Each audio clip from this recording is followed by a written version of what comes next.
Hello, everybody. Hi, it's so great to see you. Hello, hello, hello. Welcome to Friday, February the 7th. How's everybody doing today? Today's pattern can be found down in the description box. So we are making the farmer's daughter. Now, this might look familiar to you if you have seen any of the videos from the traditional quilt block series that we did like 4 or 5 years ago. We did this block only larger. That block finishes at 12 inches, and that was traditional piecing. Today we're doing paper piecing.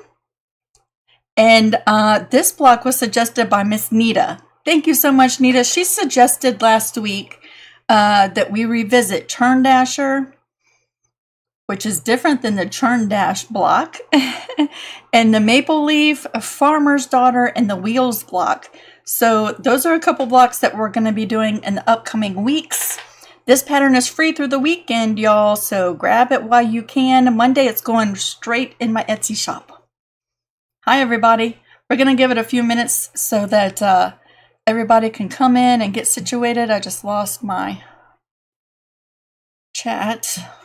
Goodness gracious. Y'all give me a second. I'm having technical difficulties. There we go. Hold on one second. Okay. Hi, everybody. It's so great to see you. Patreon members, don't forget, if you're free, Sunday afternoon, we're getting together to sew a tiny block together. It starts at 3 p.m. Eastern Standard Time, and we're going to sew for about 4 hours, which was just enough time with ample chatting to get one of those blocks done. So if you're free, come on in. Even if you can't stay the whole time, pop in and say hello. This is what we're doing today. Is there anything else? Next Friday is Valentine's Day, y'all. Valentine's Day. I'm going to put off the Churn Dasher, the Maple Leaf, and the Wheels block till after next week, because Friday I would like to do a tiny block with some kind of heart theme. Wouldn't that be cute? Like for Valentine's Day. Cheryl says, thank you for the pattern. You are so welcome. Now, Cheryl, check your email because I sent you an email this morning. Okay? You've probably already seen it. All right, everybody, let's come down to my desk. And let's take a look at this pattern, because what I've done is I've upgraded your PDF patterns, okay? Front page still looks the same. And when you go to make this block, if you have a question, you can always come back to the video real quick. If you just take a snapshot of this picture, right? It brings you right back to this video. What I did add are some basic step-by-step written instructions. I know that some people like to have order and steps written down so they can just revisit that, right? So I've added that to the patterns from here on out, okay? And then, of course, you have your paper foundations and your templates with your template map. That is still the same. I have something, I think there's a tag in the back of my shirt that's driving me nuts. Janet, it's so great to see you. She hasn't been able to be here for a while. That tag is driving me nuts. Okay. We have lots of sewing to do. So what I did is rearrange my cameras a little bit so that we're not going back and forth, back and forth. I think that's going to save us a lot of time. Because with the Farmer's Daughter, we have 1, we have 2. Can y'all hear me okay? I adjusted the level of my microphone and moved it, so I want to make sure y'all can hear me okay. 3, 4, 5 foundations to sew pieces onto this week. Right, and they're not great big foundations. Matter of fact, they all fit on one sheet when you print them out. But we have 5 foundations to sew this week. All right, and to save some time, I have already cut out my fabric pieces. And depending on how we're doing for time, I'll sew the borders on and finish this block. Totally finish it. It depends on how long this takes us. Okay, but I do have my borders cut. Those will be added at one point, whether it's today. Y'all have seen me do that in several of these blocks already. Yeah, you can hear me fine. Good. I was wondering because I adjusted that. Now let's take a look at this little fabric map first, okay? Because that's a lot of pieces that you need to cut, and you're only using 2 templates if you like using them. 2 templates to cut out all of these pieces. That's it, right? So what I like to do is make little notes on them, right? How many of these I need for the background color, how many for the red fabric I plan to use, and how many for the dark blue. But in today's case, I actually ended up using a black, right? And so I make little notes. You might find that helpful. You might not, but I've already pre-cut all my fabrics. And there's 2 basic shapes we're working with today. Ordinarily, if there were multiple shapes, what I would do is transfer the template I'm using, like this is the A template and the B template, right? There's 2 basic shapes we're using today, so I don't really know that that's necessary. But I like to do that if there's multiple different fabric shapes or templates that we're using. All right, so where do we start? I was thinking about doing chain piecing, but I think I might end up getting myself confused. So we're going to sew 1 piece at a time, and I think they're going to go by pretty quick, especially since I'm not going to have to move the cameras back and forth, and y'all will see how I have that arranged here in just a second. Before we get started, I'm so thirsty today too.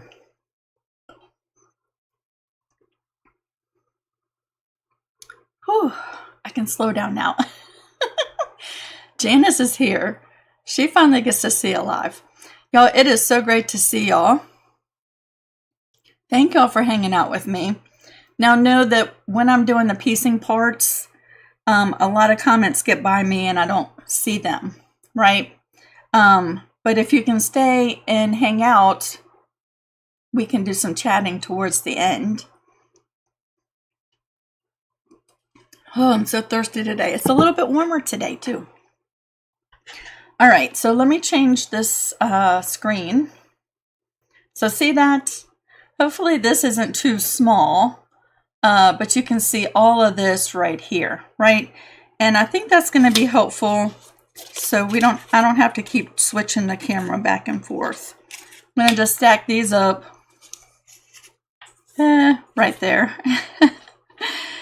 And I'm going to separate these fabrics by color, okay? So today I'm just using this really neutral, it's like a tea-stained muslin as my background fabric. The black fabric is going to serve as my dark blue, if you're looking at this, right? And I did cut a red fabric for the centerpieces, right? So I'm just going to move all of those right up here,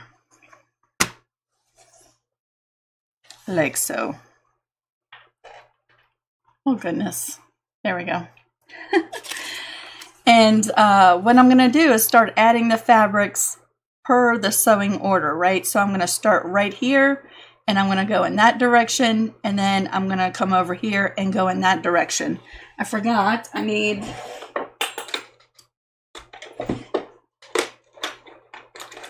my 1/4 inch, add a 1/4 ruler, so I got that, and my rotary cutter. And one more thing is off camera. I don't know if you can see my mat getting brighter over here.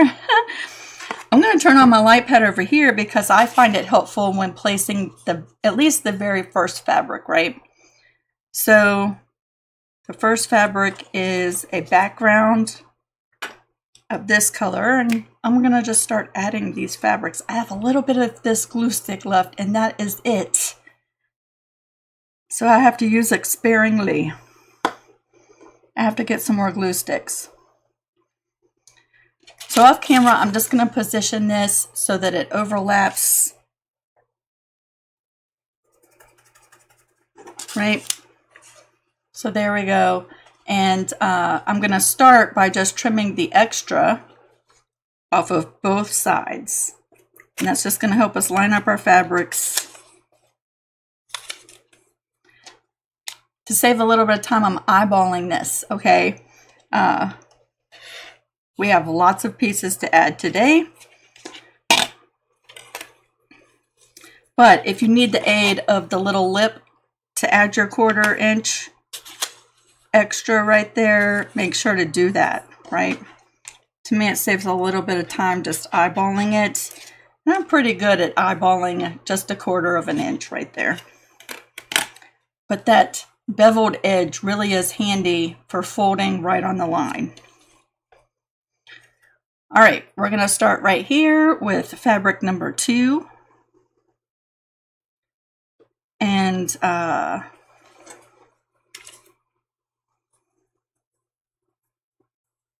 we see that the triangle goes like that, right? So it's actually arranged just like so.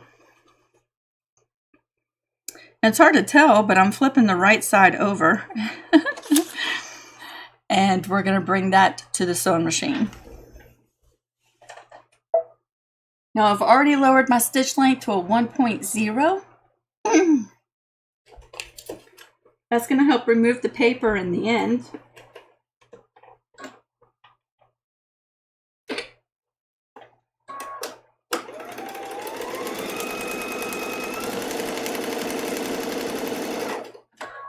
And we're trying to stay right on that line because paper piecing is super accurate, right? But if you're not sewing right on that line, your seams could be off a little bit. Also, to save a little bit of time, I'm just going to be finger pressing these seams and not going to the iron each time. But once all the fabrics are on here, I am going to press them nice and flat. So each time we sew on a new fabric and fold it over, we're going to be trimming the extra away.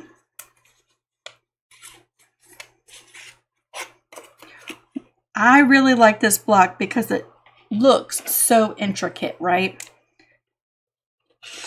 Paper piecing makes it super simple. And this block is a little time consuming because of the 5 different templates, right? So fabric number 3 is a light blue.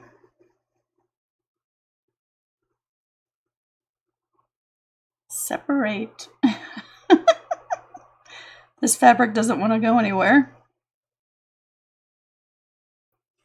Glory, okay. Always double check that fold and make sure you're adding your next piece in the right orientation, right?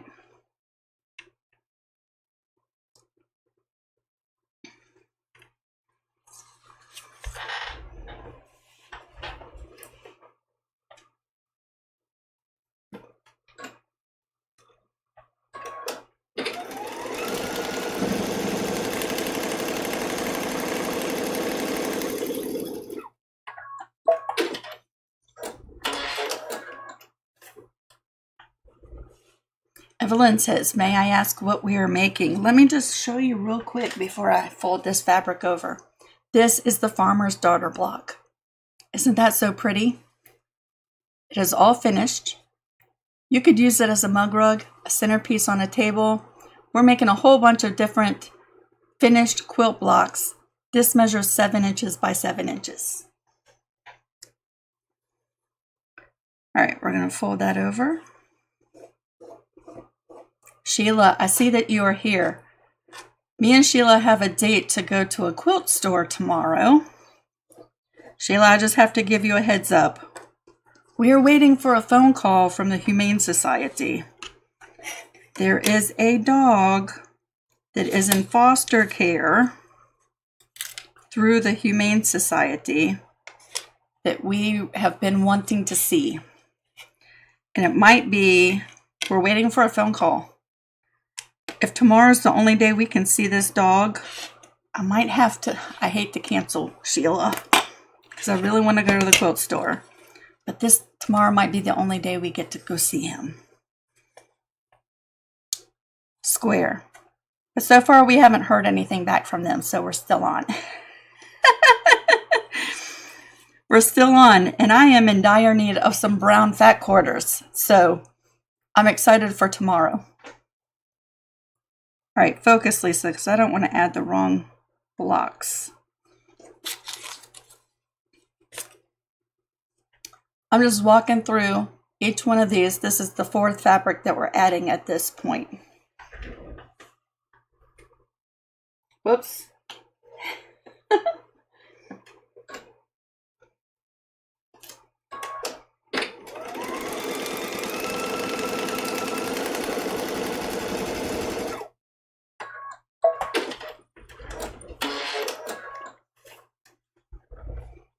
All right, we're coming back and we're going to flip this one over. Now this is the last fabric on this side of the foundation, so we don't have to trim this one up before we move to the other side.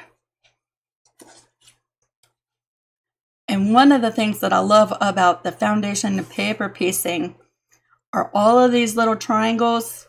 They're being held in place. This is like your stabilizer as you're working, right?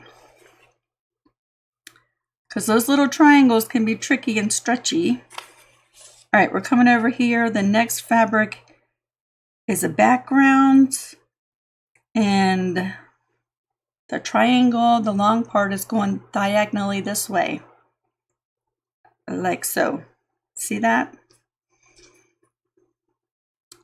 So we're going to flip it right over and sew that seam.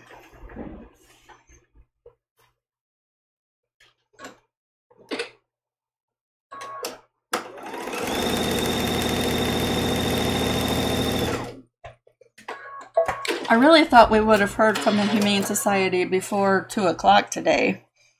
We were supposed to hear from them by lunchtime, so it looks like we probably won't get to meet the doggy tomorrow anyway.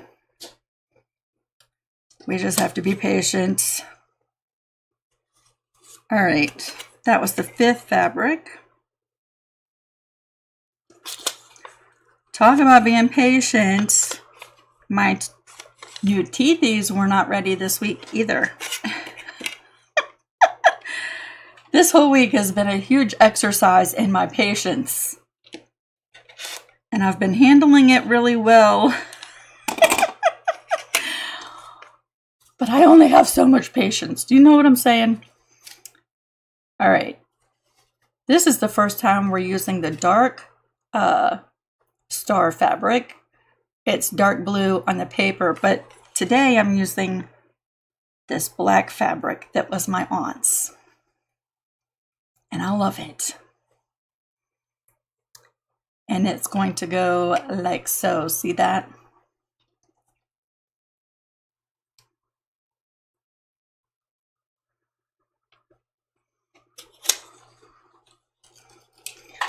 Laurel says, what kind of dog? He is a Saint Bernard mix. He looks mostly Saint Bernard, and we're not sure what he's mixed with because he looks all Saint Bernard. And he's 3 years old, and his name is Jericho. We think he would be really excellent with the cats, with our bird, and with the chickens. And yeah, so we've had our eye out for a special kind of dog for a while. And our neighbor had puppies like 6 or 7 weeks ago, and they're so cute. But the breed of dog that he has, they are herding dogs, and they're prey driven, so they would not be good with our chickens or our cats probably. Yeah, I think this is a big dog that we're going to look at. We're going to bring that over.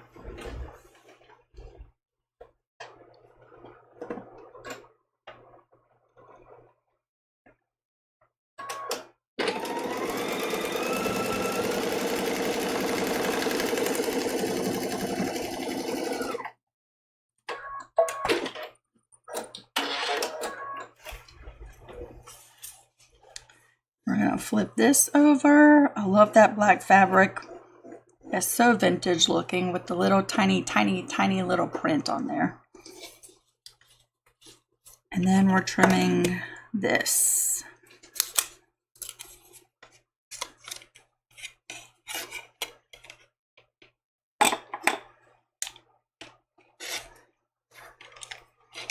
And we have one more fabric for this very first foundation. And that's a background fabric. And while I'm sewing this seam, let me get this iron warming up, because I do want to press this once I'm all done.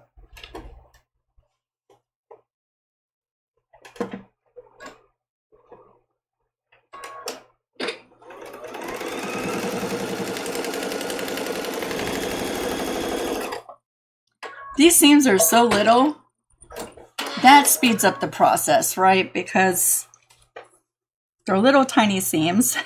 You're not at the sewing machine very long. That's one reason I set the screen up like this. Can you imagine the screen flashing back and forth like 30 times during today's video? This is what she looks like before we trim it up. And I'm just going to give that a little press.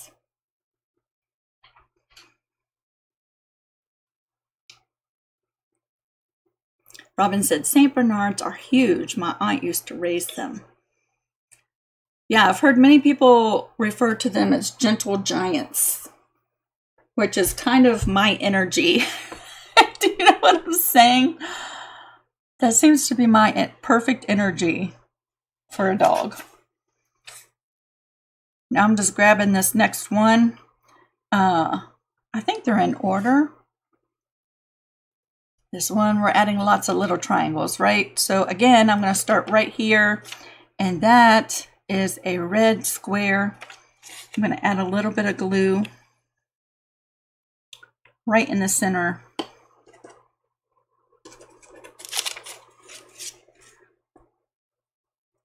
I don't know that it's necessary for this particular foundation, but I've really gotten in a habit of using my light pad to at least position that first fabric, even though it still has to be trimmed.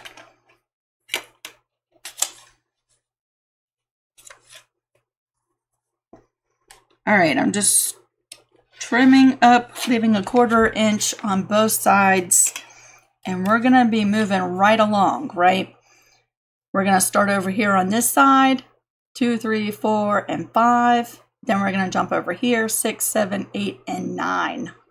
Okay, light blue, or whatever fabric you're using. Positioned like so. That's the long side of that triangle right there.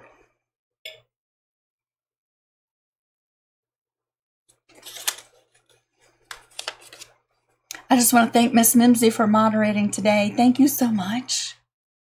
Thank you.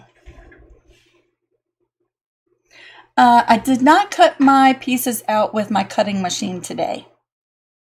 I cut them all out and by hand with my rotary cutter, which seems to be pretty quick, especially if you're just stacking your fabrics and cutting multiple pieces at one time.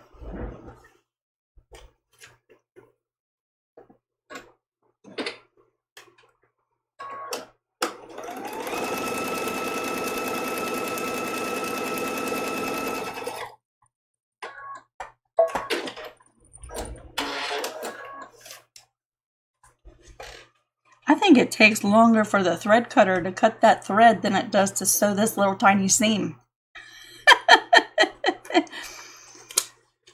Now, I know many of you have probably already seen it, but yesterday I put out a video for my love trivet.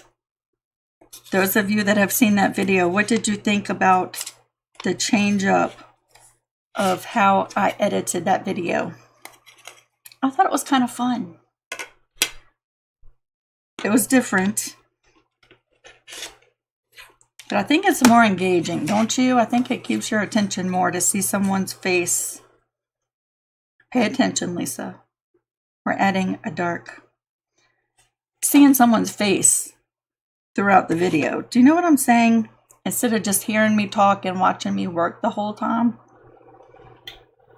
All right, this is how we're adding piece number 3.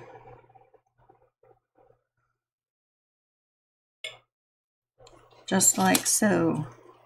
We want to make sure that this fabric that we're adding extends beyond that paper edge. See that? It's actually more off the top than it is the bottom. But it needs to be going off that paper edge on both the top and the bottom. Yeah, you liked it.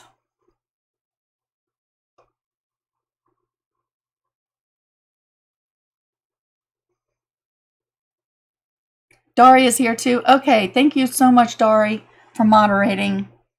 I only see a small snippet at a time, but thank you so much.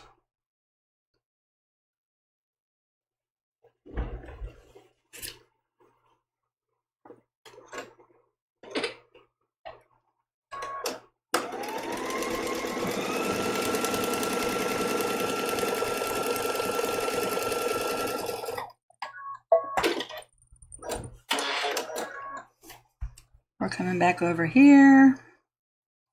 We're going to flip that fabric over like so.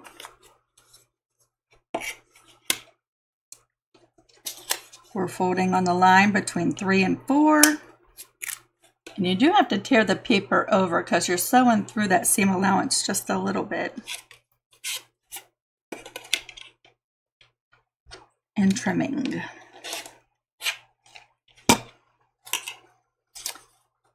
So piece number 4 is a dark fabric, and it is positioned just like so, long part of the triangle, and we're flipping.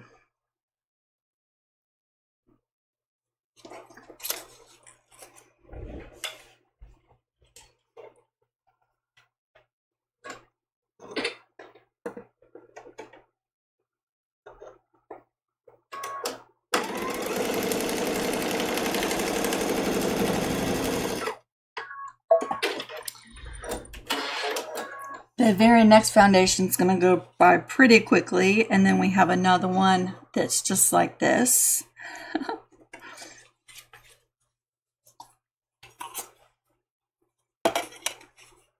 I said when I saw this one, I said, Nita's done picked out the most time-consuming blocks she could have found.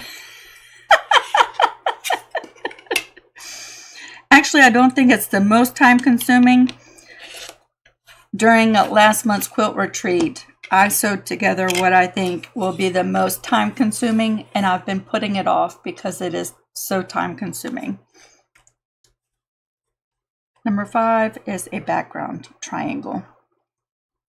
At the end of today's video, I have a stack of these blocks. If you're still here and you want to see what I truly think is going to be the most time-consuming tiny block in this series, remind me and I will pull it out. It's beautiful, but we're going to be here a good part of the afternoon. Long part of the triangle right there.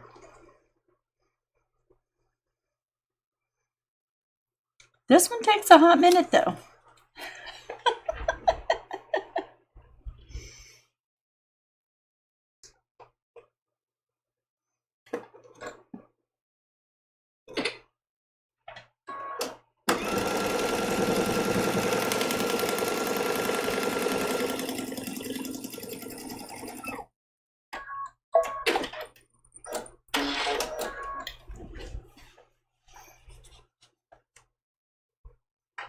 Mary Jo says, you've gotten so good at this, I think you could do it in your sleep. And some nights I do. Some nights I do this all night long. All right, so that looks a little crazy for a minute, doesn't it? You're like, what in the heck does that even look like? We're going to start working on the other side, which starts with a dark triangle over here.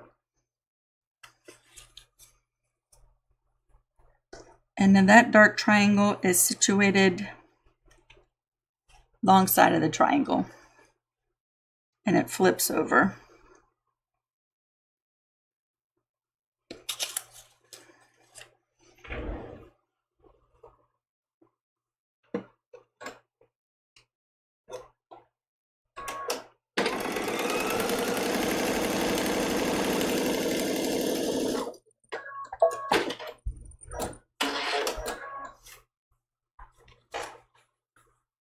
And we're flipping and pressing and trimming. We repeat this about 50 times for this block.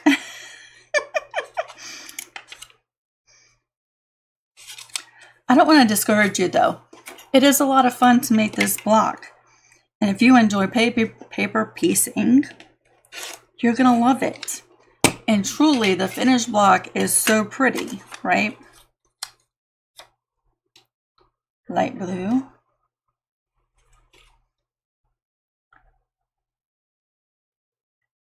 I think I must have 505 sprayed this blue fabric or something to put it on my non-sticky cutting mat for my scan and cut. There's something, it's not sticky, but it's clinging together like static electricity. All right, long part of the triangle right there. I feel like I need to say that because there might be someone that comes along and this is the first time they're doing paper piecing. And they've come back to the video because they've gotten a pattern and they need details to walk them through.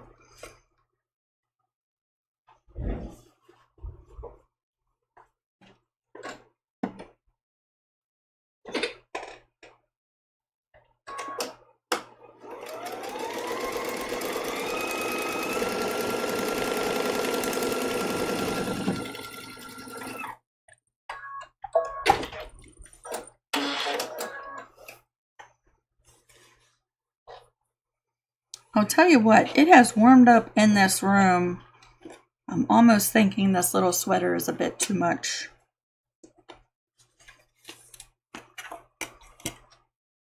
I'm a little roasty toasty today. But I had to go outside and collect chickens, or collect chickens. Well, I did kind of collect the chickens. It is a muddy mess out there. It is so muddy. We've had rain. I think we're in our rain season here in Matthews, light blue. It is so muddy. And about 1/4 of the area for our chickens. And the rest of the area is all thick, lush, super dense grass that is nice and dry and sunny. Now, do you think those 46 chickens would go stand in the sunny, dry grass? No, they're all standing in the mud that still has mud puddles everywhere. So I did kind of collect them. They all follow me. They'll follow their people, right? So I was like, y'all get out of this mud. And I walked over to the grassy areas, right? And 46 chickens come running after you. So I did kind of collect the chickens, but I was getting eggs. And I had my little hoodie on, but I don't think I need it in here because I'm a little toasty. Long part of the triangle.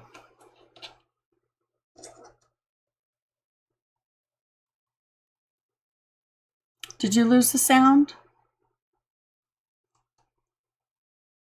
Let me not move on before I make sure my sound is good. Cheryl, I changed and made them a little bit darker this time since I was using 2 blues. That's the dark blue, light blue, dark blue, and white. So there's your light blue and your white next to each other. So hopefully these templates will be much easier to see and distinguish what fabric you're supposed to be working with. I tried to be really mindful this week. Okay, the sound is good. All right. Long part of the triangle, we're flipping.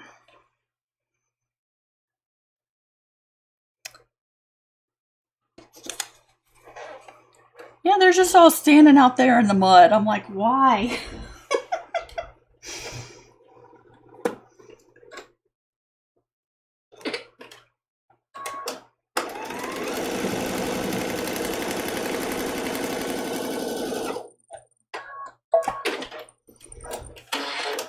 Then when they do that, right? Hold on a second. I got a little lint in my eye. When they do that, they have muddy little feet, right? And so then they go in the nesting box to do their eggs, right? With their muddy little feet. And then if there's a couple of eggs already in the box and they're trying to situate themselves just right before they sit down, they're stepping on eggs with their muddy little feet.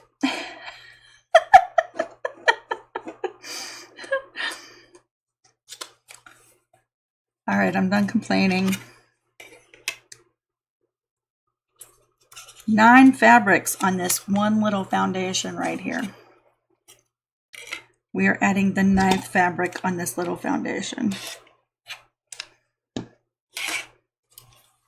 And that will be a background. Long part of the triangle.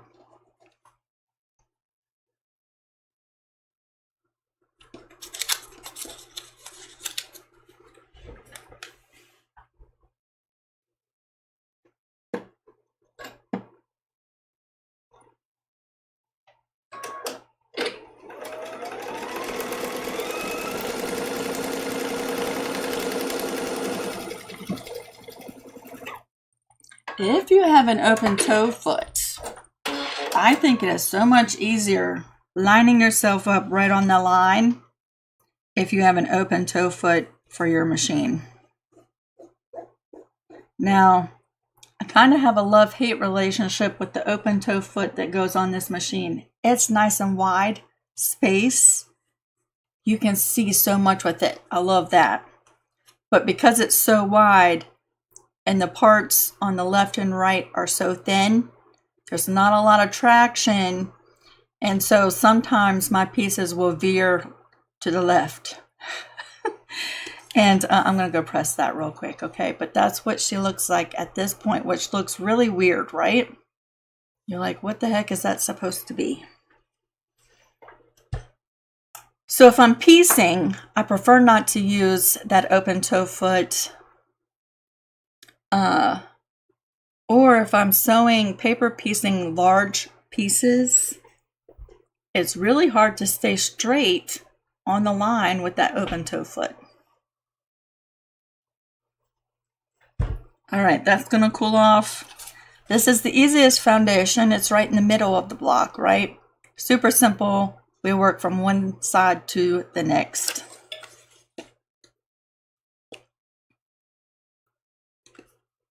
A little bit of glue in that first position, and I'm gonna just eyeball it so we don't have to trim that.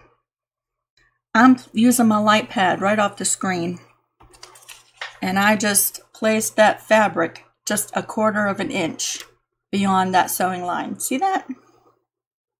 So I don't have to trim that before we add the second fabric, which is a red piece.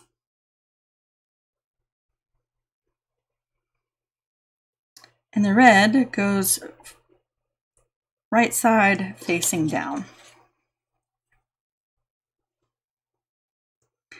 Patricia, I think you're right. They just like squishing around with the mud between their toes.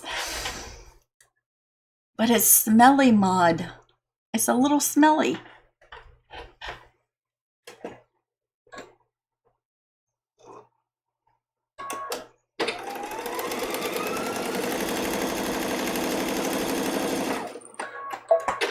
If we had a good 2 or 3 days like it is right now outside, it would dry up pretty quick. But we don't. We have one day like this, and then it'll be cold and raining for 3 or 4 days straight. So it just doesn't have a chance to dry up in these high traffic areas. All right, so there's our second fabric. We're going to fold over on the line between position 2 and 3 and trim.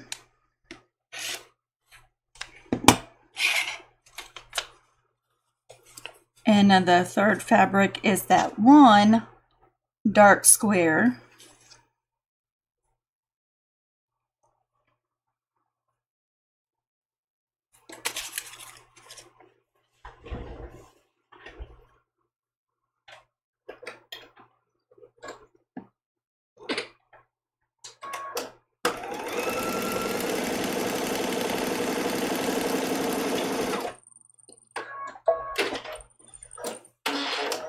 Oh, Sheila says it's supposed to rain tomorrow.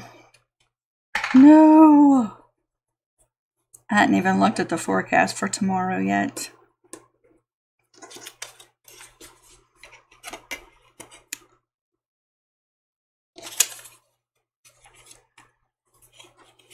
Folding, trimming, and red.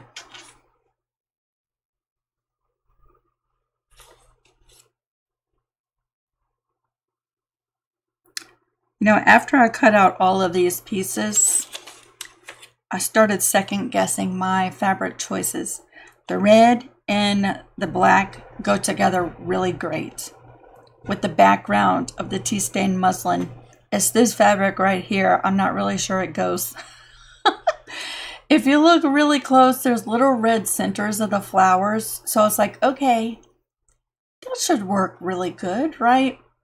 But they're so tiny, I'm not sure that that goes. Well, I guess we'll see once this block is together.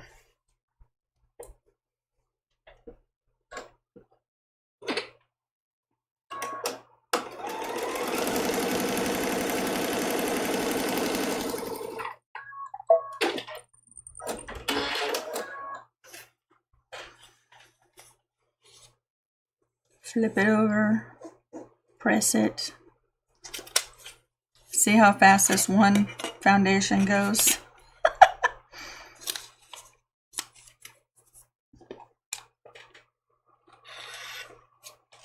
Again, if you're not good at eyeballing or guesstimating, guess cutting, use your ruler when trimming, right? Background.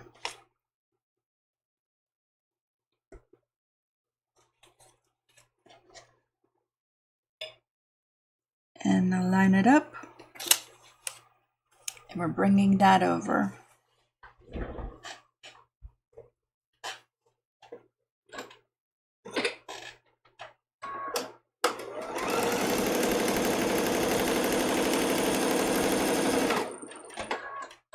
Now, I've been so dang busy this week.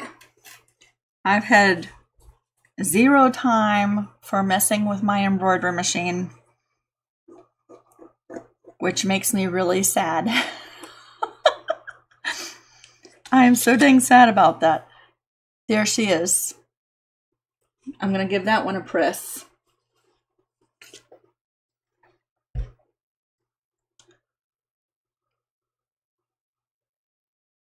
Kathy says they have a winter warning for tomorrow.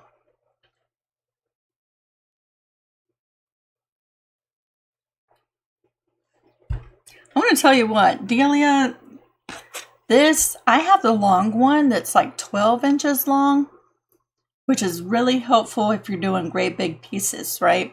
But this is my go-to because it has the tapered edge. My long one does not have this tapered edge. See that?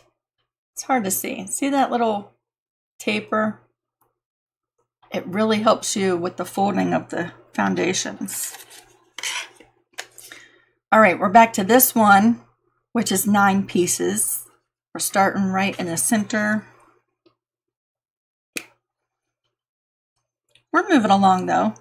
We have this one and one more left.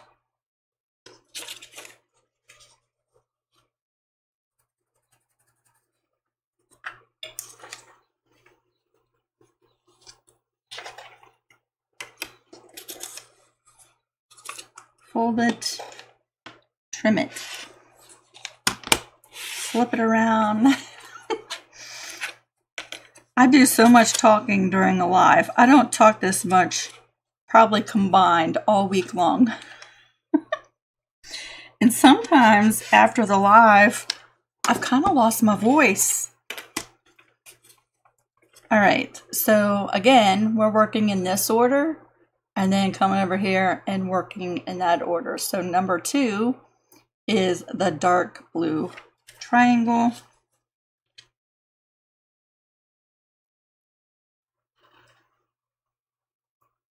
And it situated just like so.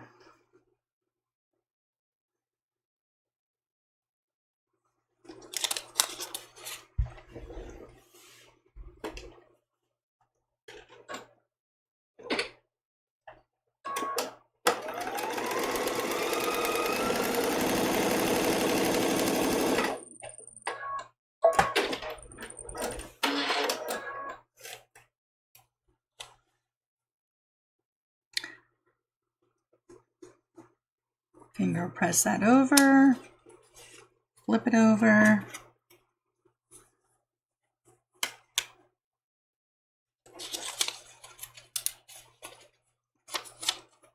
and trim.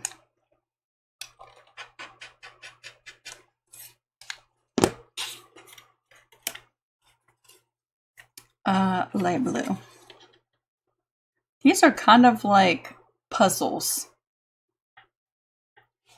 A little bit. Just in the nature of having multiple different pieces and trying to, keeping track of what color you're adding at the right time.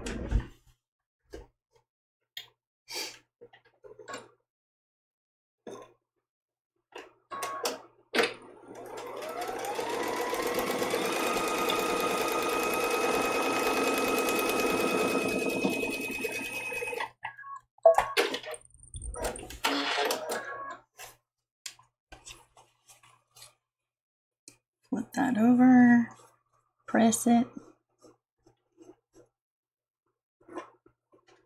Wanda, your 12-inch add a quarter has a tapered edge. That is so interesting. I wish mine did, but it does not. I don't think it does. I don't remember it having that. Let's pause for a second. Where is mine?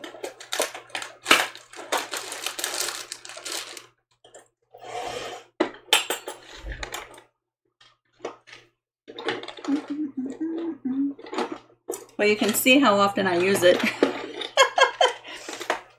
Nope, mine does not. That's a stinker. Maybe I have an older one. So there's my add a quarter 12-inch. And see, it has the blunt, no tapered edge. Not sure you can see that or not. That's a bummer.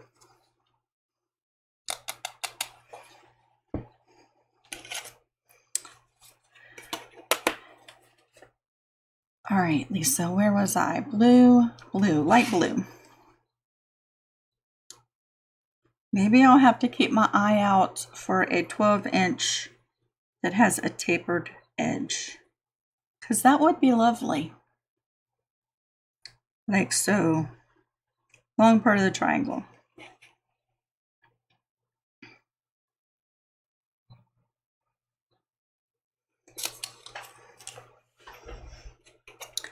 I thought that's why they called this one add a quarter plus. Does yours say add a quarter plus on your 12-inch? Because I think the plus is because it includes that tapered edge. I could be wrong.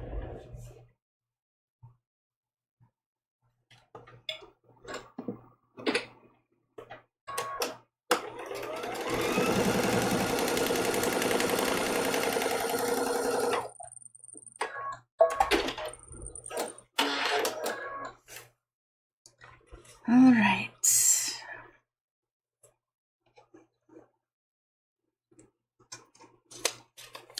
Now, I cannot forget at the end when I'm done today, as soon as I'm done, I need to go to the refrigerator and take my pizza dough out of the refrigerator.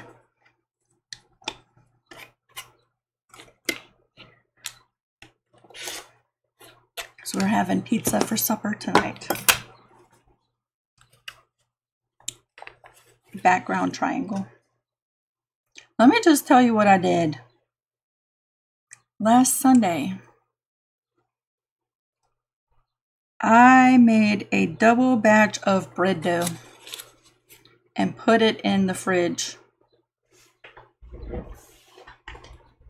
Let me sew this seam and I'll tell you the rest.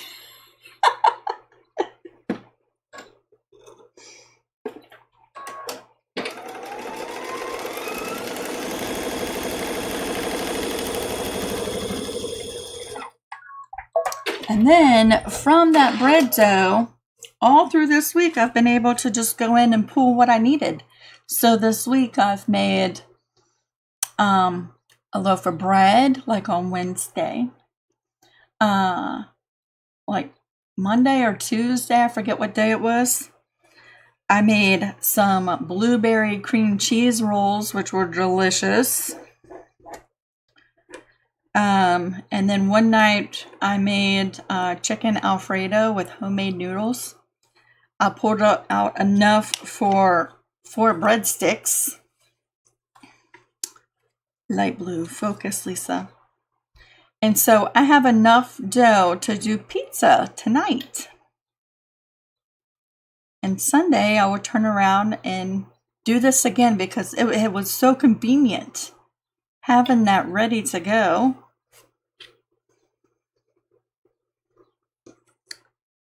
Long part of the triangle diagonally like so. See that?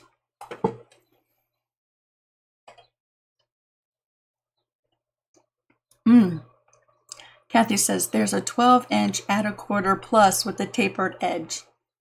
Bought mine before they started with the plus. Me too, evidently, Kathy.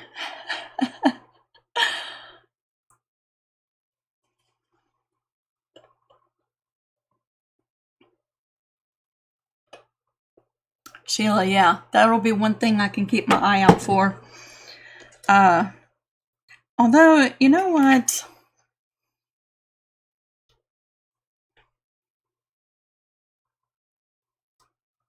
I don't know. Sometimes I, tight wad. I have the 12-inch at a quarter ruler. Would I want to spend the money to get the tapered edge? Then what would I do with this ruler? We're going to sew right on that line right there.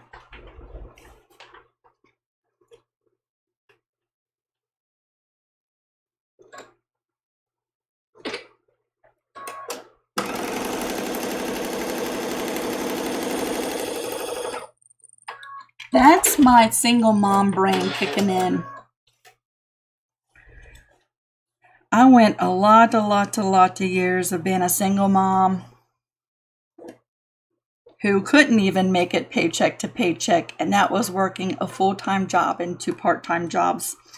And that has formed a lot of the foundations in the way that I think about things. We're going to trim that right there.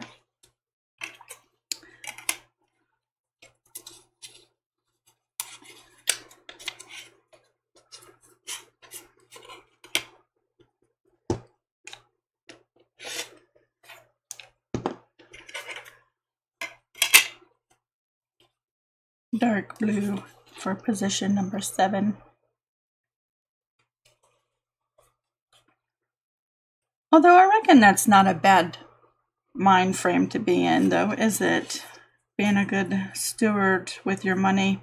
I think I'm excessive, though, because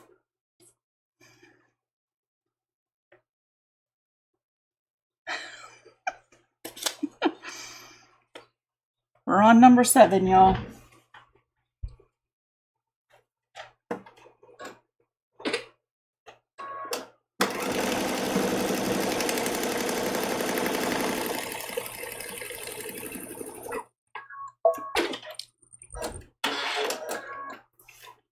Nita says, I never used my 12-inch one.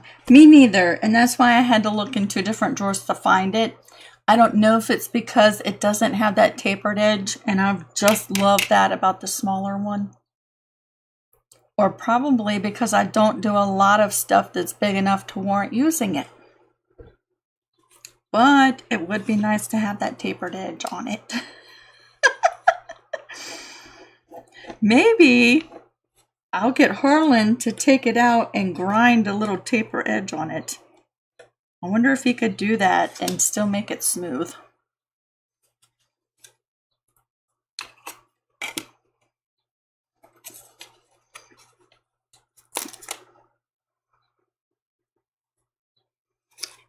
I think I saw that Hazel is here.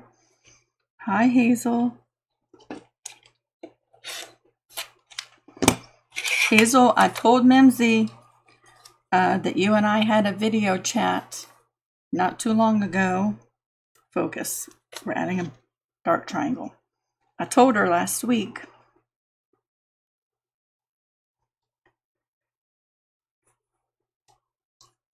Long part of the triangle. I really hope this blue works in this block.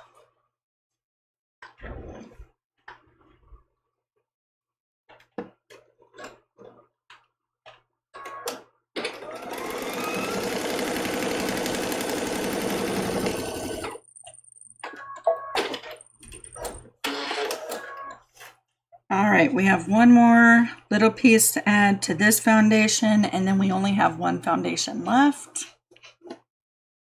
And then we get to see this whole block come together, which I'm anxious for because I'm a little worried about this blue fabric playing nicely. Do you ever do that? Do you ever start second guessing your fabric choices halfway through something?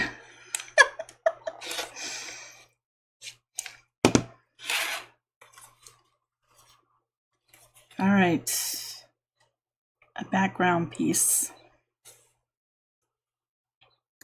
Long part of the triangle right there.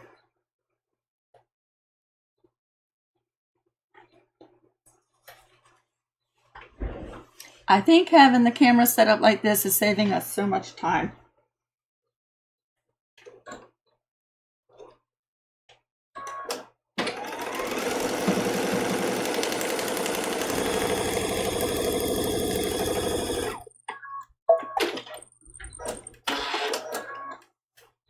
Terry, you just got your pokey tool. Yay! So Terry was one of the people who I drew their name for the pokey tool last week. I still have one person who has not sent me their address. I've had 3 of the winners reach out, and those went out when Terry's did the other day. But one person has not reached out with their address. That looks a little cray-cray, right? Let's press it.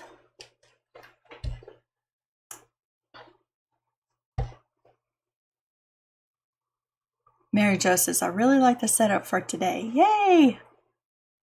Mimsy says she's second and third guessing. Yes. I do that too. All right, this is our last foundation right here. And I think for this one, it could be the temperature outside. It could be perimenopause. Who knows what it is, but I'm burning up. Let's put that off over there. Just like all the other foundations, except for the middle one, we're starting here in the middle.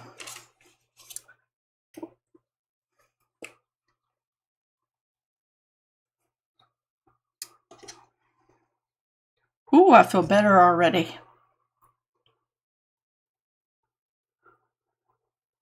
Mary Jo says, I vote for another drawing. I'm going to give it another week and see if they reach out. They might just not watch YouTube a whole heck of a lot. You know what I'm saying? So if you're watching today and you didn't watch last week, check out last week's video. and go to the end and see if I drew your name. Because I have a pokey tool waiting for somebody.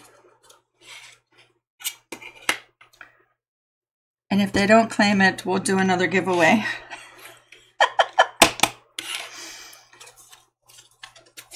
With the exclusive Dollar Tree pokey tools.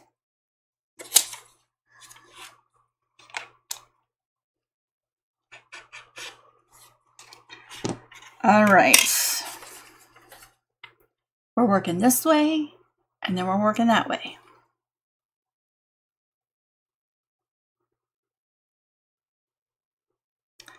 Okay. Focus. I get so into the comments, but I'm like, I'll never get done if I keep reading. Here we go.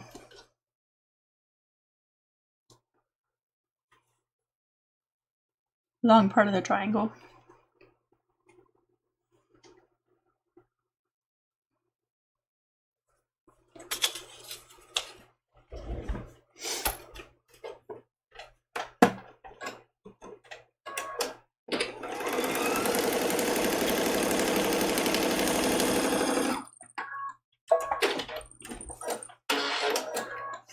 Yeah, I think it takes longer for the machine to cut the thread. Because these seams are only about an inch, not even an inch and a half long.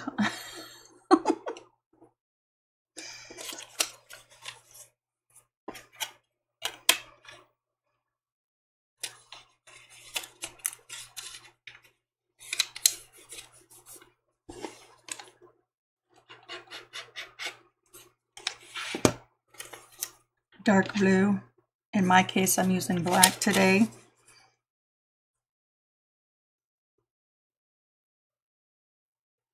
The long part of the triangle is matching up with that seam right there.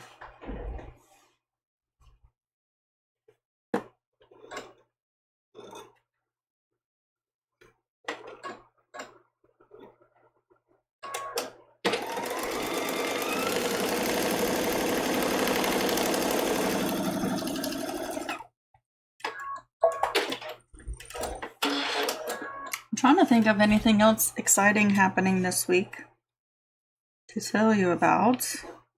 I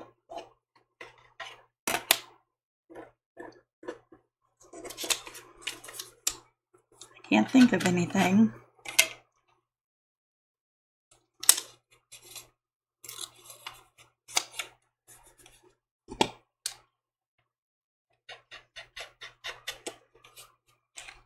I did.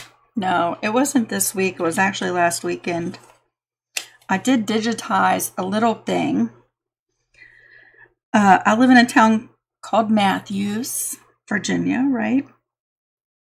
And I Google searched the town of Matthews map.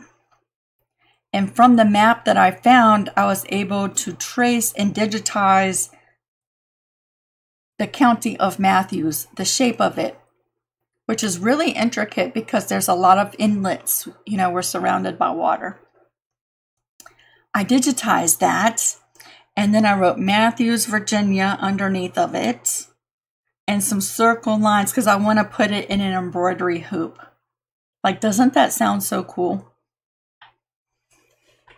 But I haven't even had time this week to stitch it out. S's are really hard for me to do that, to see what changes I need to make with it, right?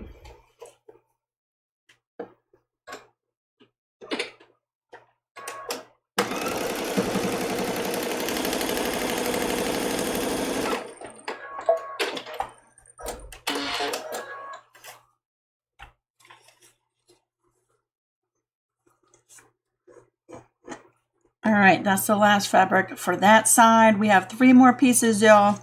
These 3 right here. I think we're doing pretty good. We've moved along pretty nicely. The background triangle is situated like that, right? Long part of the triangle.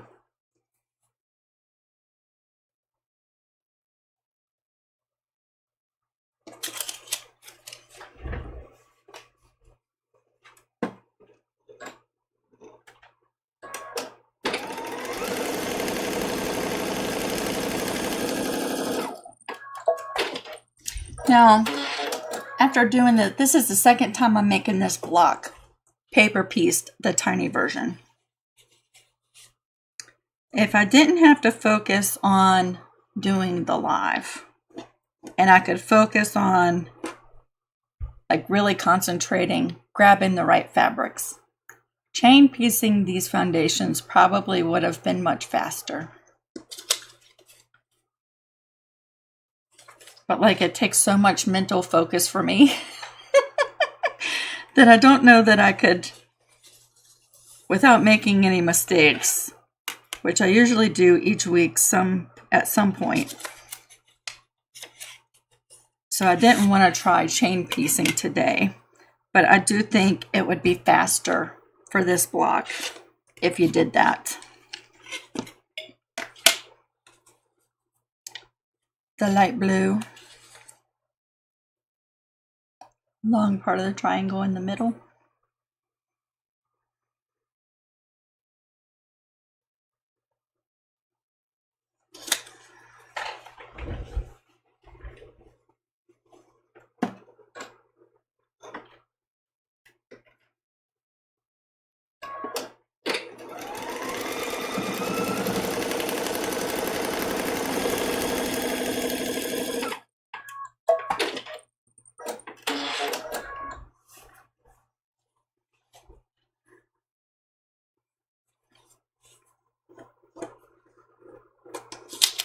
And we have one more fabric to add. That feels funny. I'm glad I looked. I'm glad I didn't just start cutting. I would have cut this little piece right in half.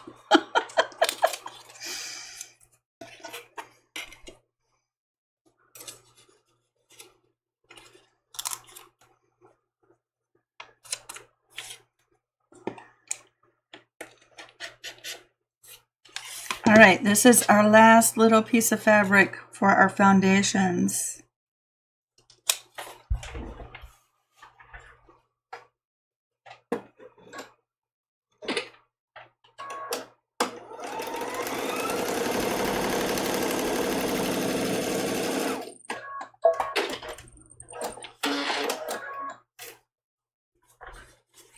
And I'm going to flip that over and I'm going to give this a press right off the camera over here.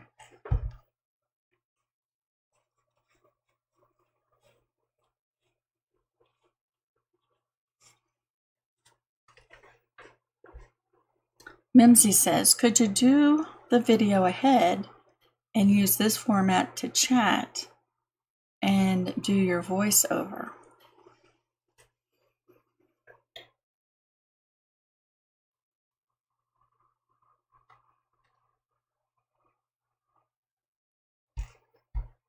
Let's let that cool off for a second. Let me ponder that, Mimsy. You know, I use OBS software to control all my cameras and my microphone, right? And I can also share my screen so I could make the video and edit it in another software, which I use. And I guess I could share the screen and we could talk about it and I could see all the comments during the live. Let me ponder that, Mimsy, because that might take off a lot of the stress of trying to get everything. I always make a mistake every week. And that raises my blood pressure so much. You have no idea. But let me ponder that.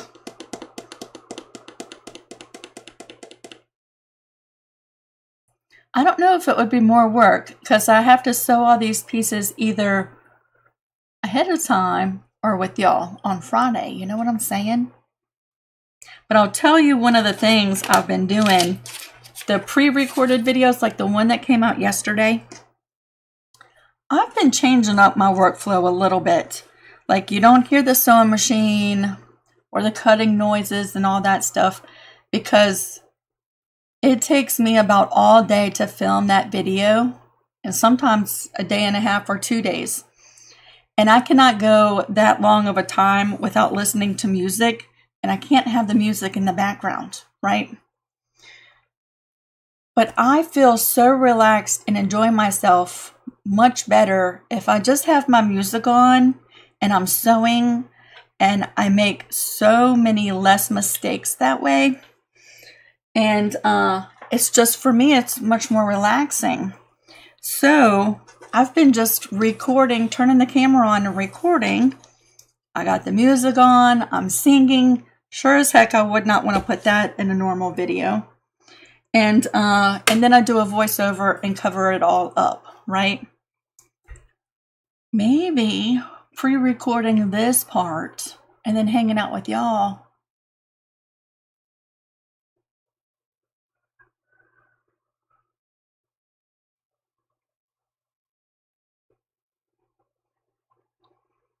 Let me contemplate that over the weekend.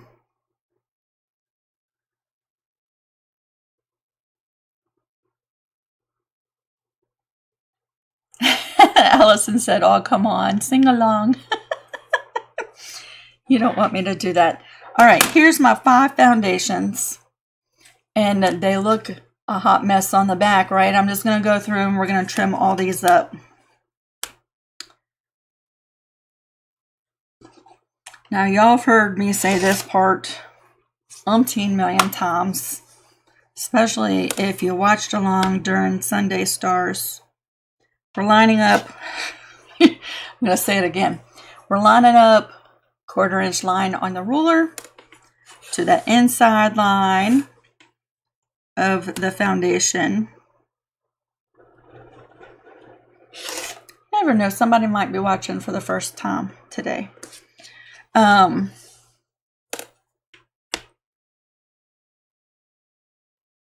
What was I going to say? I was going to say something.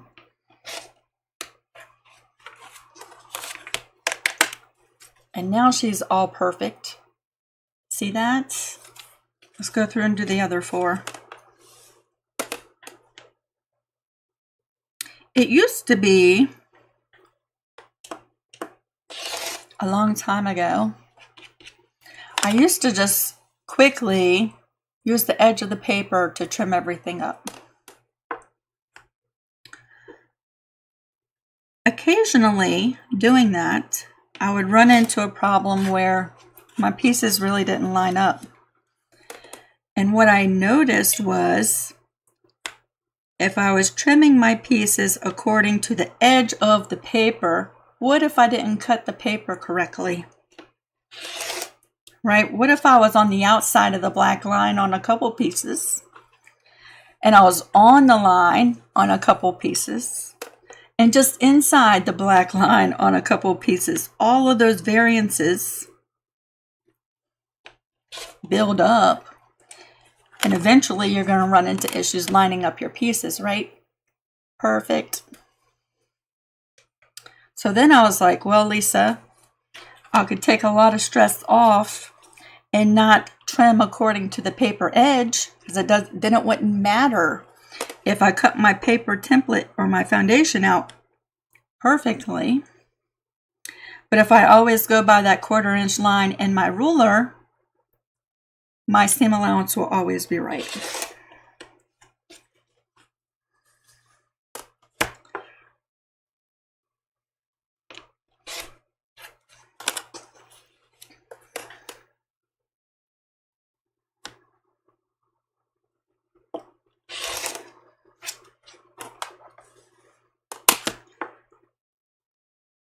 We are moving right along.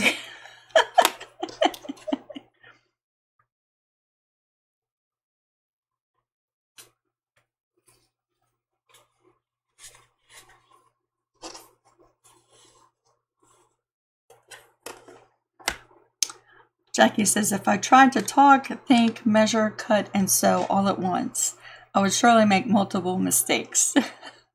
Generally, I am a good multitasker, but not while sewing.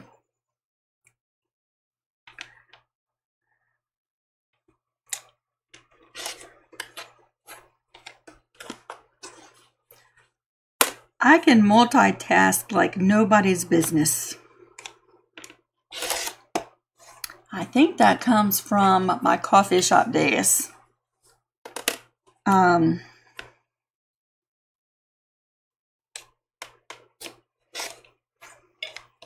It might even come from my early days.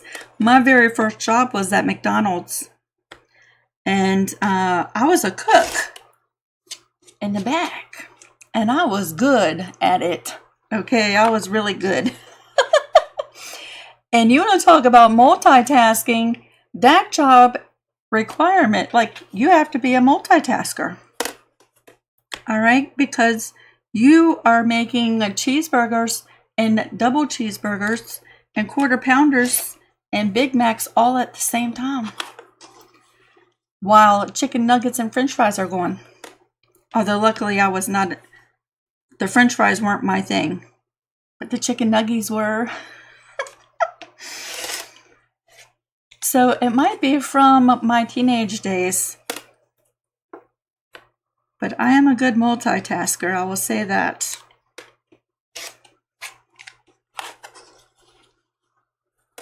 But occasionally I would make a double cheeseburger when it was supposed to be a quarter pounder.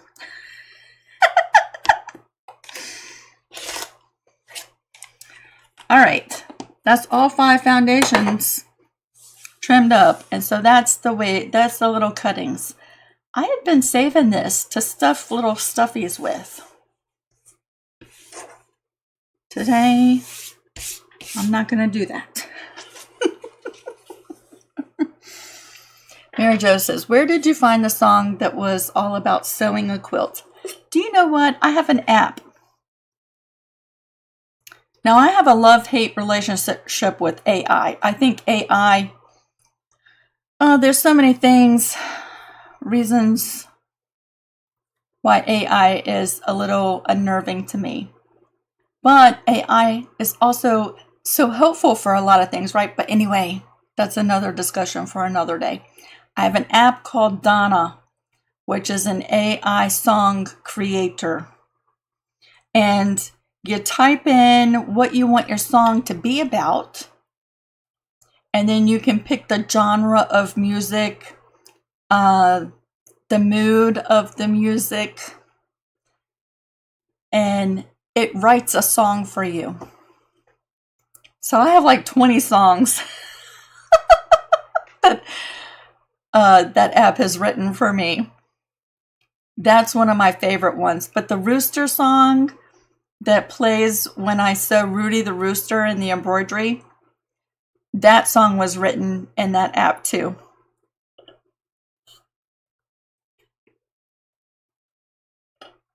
Cheryl, your first job was at McDonald's too. Twinsies.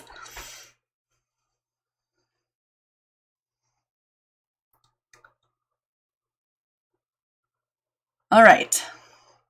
Yeah, look up the app Donna. Now, I did have to pay for it, but you can cancel anytime. And the whole reason I did pay for it, because you can try it out, right? But because I make videos, and I like these personalized songs in my videos, and they're not trademarked or copyrighted, right? And I can pay for a certificate that trademarks that song. But anyway, I can have a song in my video and not get a copyright strike against me. And look how personalized that song was, right?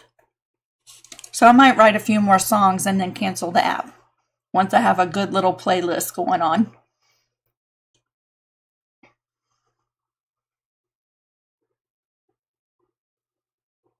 Yeah, the rooster song was, I typed in something about a rooster watching over his hens in the yard at sunset or something with a man's voice or something like that. And it wrote that song. All right. Just bring this over. And I can focus and not mess this part up because we've done really good so far. All right, now remember, because we piece the fabrics on the wrong side of the paper, right? So the fabric is actually a mirror image of what you see here. Okay, so don't let that confuse you. you're doing it right. It should be a mirror image of this.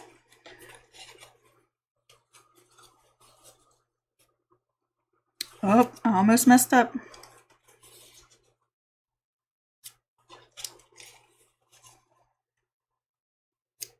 All right, I'm changing my mind about the blue.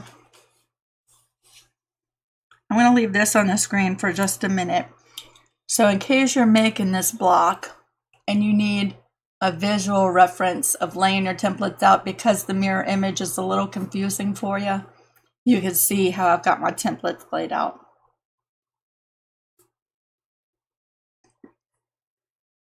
Sheila said, so you and AI write songs. Yeah, I guess it's like a team. It's my ideas, their music and lyrics, right?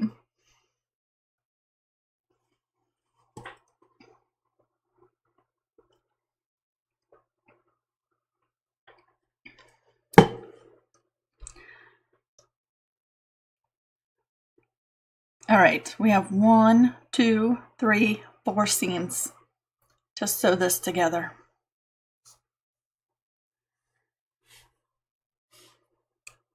Now, when I first did the block, I just worked from one way to the other. But I think what would be really helpful, and in that case, all the seams were going in one direction. But rethinking that now, because the nature of paper piecing, we're always folding things away, so the seams are laying down in the direction of the fold, right? I do think if we sew this and then this, and then this and this, these seams would be pushed this way, and these seams would be pushed that way. In the big scheme of things, I don't know that that matters, but that's what I'm going to do today. All right. Now I still am going to leave the shorter stitch length because we're still sewing through the paper and everything, right? And I want this paper to come off fairly easy. So I'm not changing that. But I'm going to flip this piece right there. And because we've trimmed with that 1/4 inch ruler, it should be very easy to line these up. And we're sewing on the inside line, okay?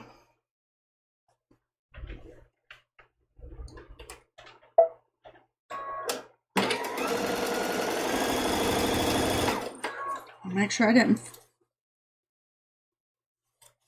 flip the piece around.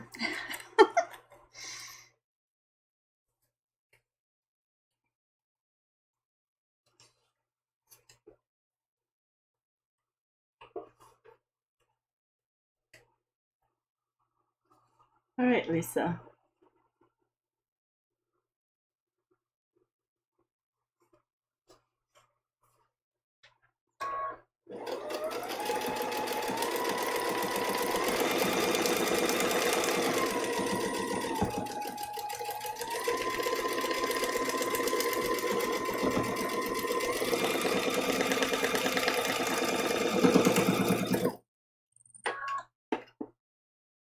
See that foot catch that paper right there?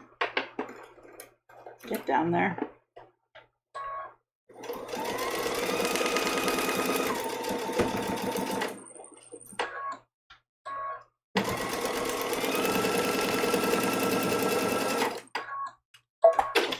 I reckon we could press these seams open.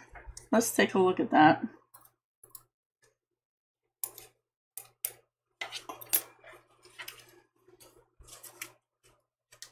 Let me just study that before I decide. I'll tell you.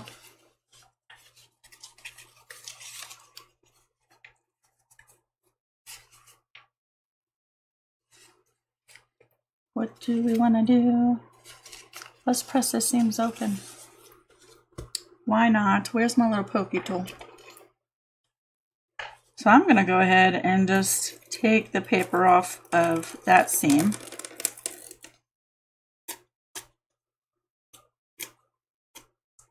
This, of course, is a little bit more time consuming, pressing the seams over to, or for me, pressing the seams open. Are we still moving?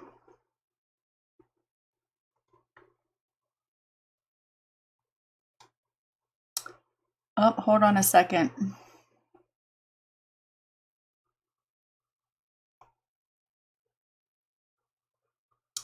Oh no.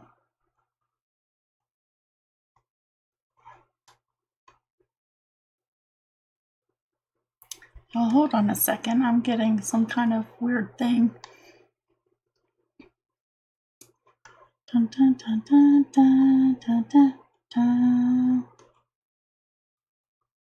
It's a Google security thing. Dun, dun, dun, dun, dun, dun, dun. Yes, it's me.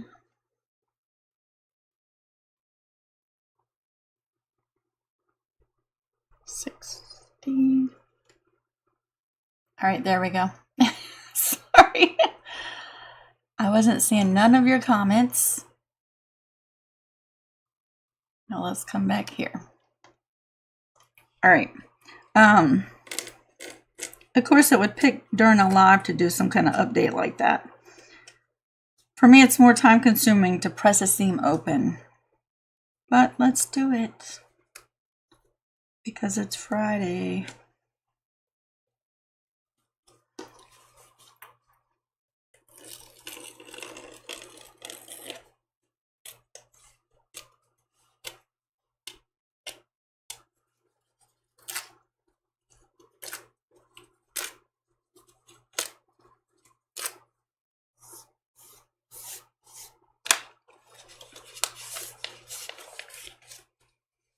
Actually, I'm going to tell you, the seams just want to lay over that way.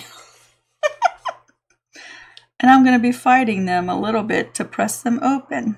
Let me just contemplate that one more time.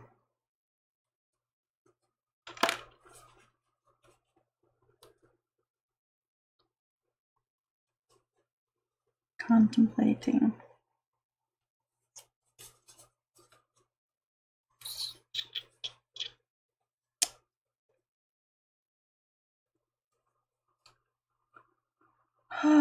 What do I want to do? Why am I having a hard time deciding that? Let's press it open. Let's warm up this iron.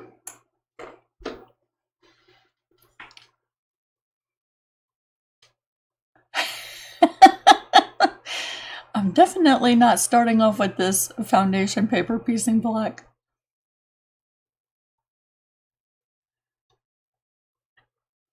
This one's a little bit of work. I'm going to tell you, it's not difficult though. What it is time consuming. Yes, Janet, these are the little pokey tools I was giving away. It's just time consuming, that's all. So if you have plenty of time, I urge you to at least think about giving it a try. I'm going to press that seam open right off to the side here.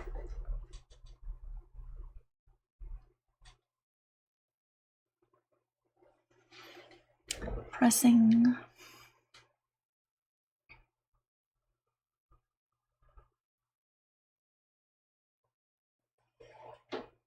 Nita says, I'm going to make it over the weekend. You better, Nita. You better make this block. I'm just kidding. You don't have to. But it was your suggestion. All right, so there's my little seam pressed open. There she is from the front. So that's the middle.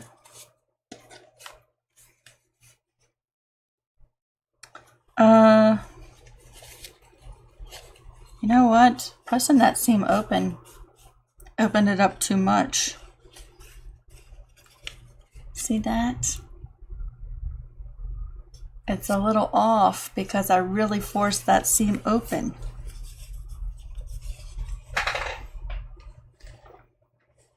Have you ever noticed your seams, like your block will grow if you press your seams open? And when you press your seams to the side, your block is a little bit smaller.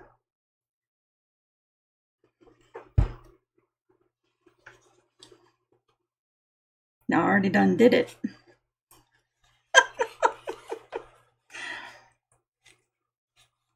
I already done did it. Y'all, I'm pressing my seams to the side.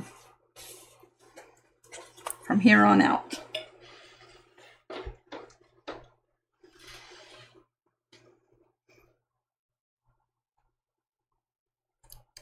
Jean says you should make a song about the chicken's muddy feet. I'm going to write that down, because that's a good one. That's a good idea. Last night I had it write a song where a man was singing to his wife to stop washing the dishes and stop washing the clothes and mopping the floor and go sew a quilt.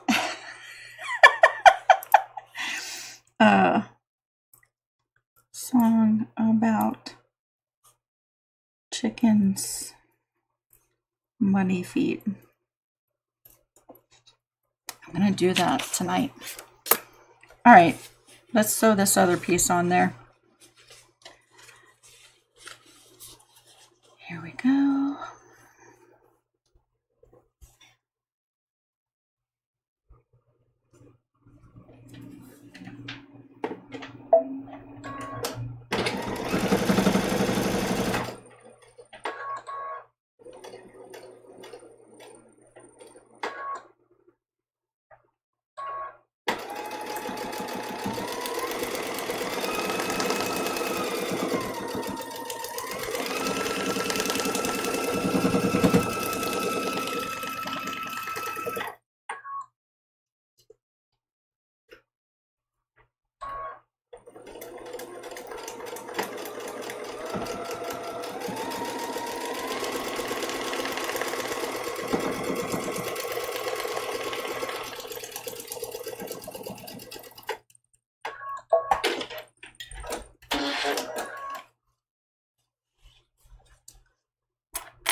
I'm going to pick this paper out and I'm going to press this seam over to the side. Like I should have done the first time.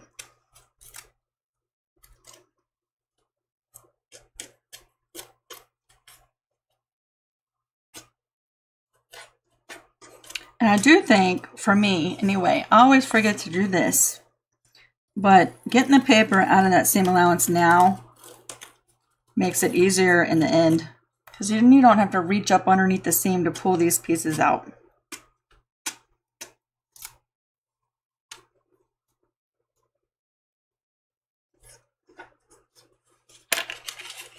All right. Fold it over, fold it over.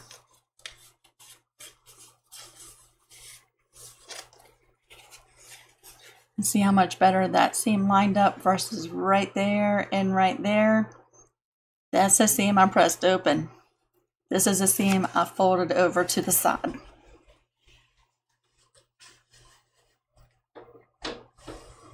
Now I'm just going to press that for 1 second. And then we're adding the next two foundations.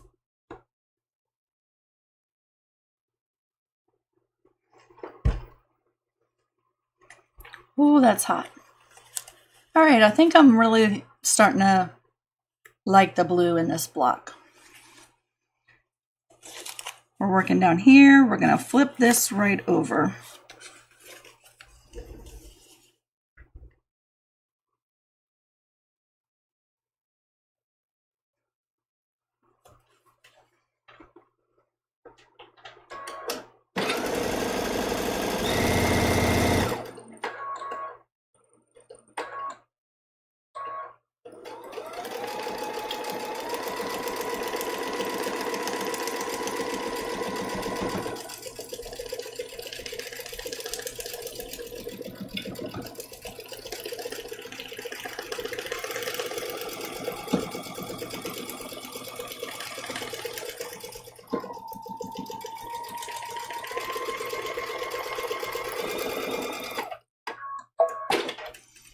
I have to go a little bit slower because at this point, with the thickness in these seams, this open toe foot has a little ledge right towards the back. It wants to catch on each one of these seams.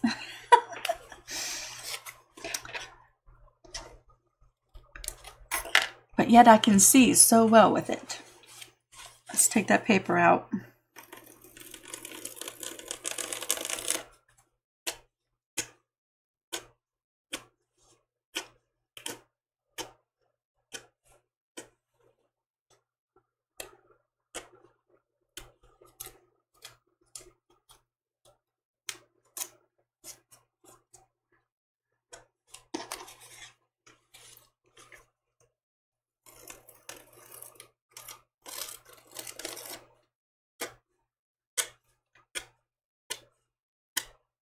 Pick, pick, pick, pick. Get those papers out. I'll tell you, the paper already wants to come off of that first row. All right, this side, we're pushing that piece over like so. And it's lined up perfectly.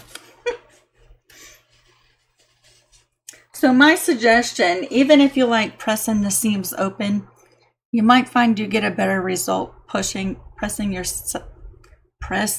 seams to the side with this one particular block. I can steam it, but I don't have any water in my iron. I've been leaving the water out of my iron. But I do have a little spritzer bottle next to it. I would do it after I take the paper off though. Do you know what I'm saying? All right. We have one more, just like so.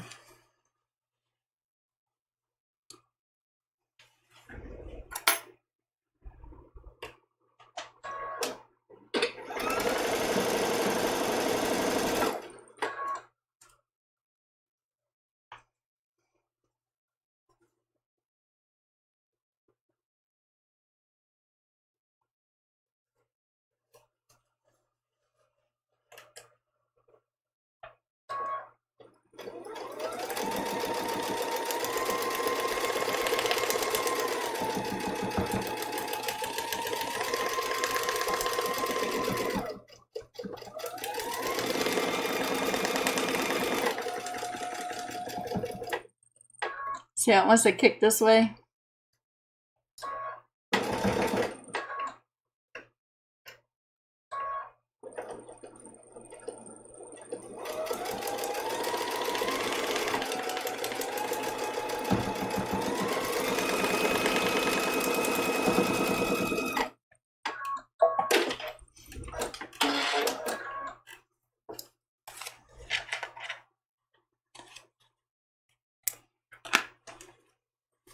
All right, you know what? I'm going to make you big now. There we go. I think we're done at the sewing machine. Sewing machine.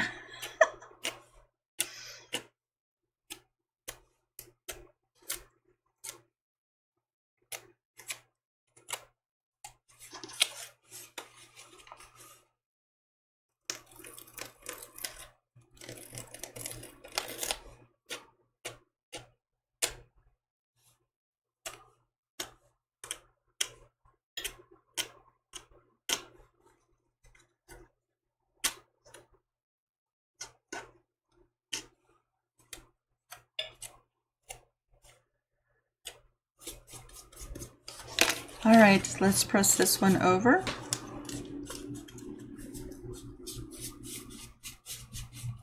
And I'm going to go press this seam.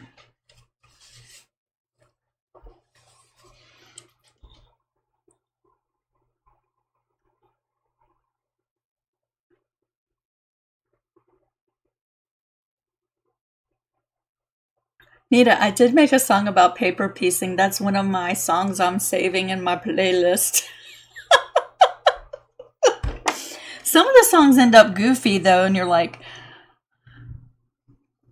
how did they make a love song about paper piecing? But they've given me a couple really good songs that I've saved in my playlist. Olga has a question that's totally unrelated to this project. Is there a product that would keep the color fast inkjet photos from fading? I have 3 photos attached to a memory quilt. Olga, look for a product or do some YouTube video searches on a product called Retain. Let me write that down so I can tell you. Retayne.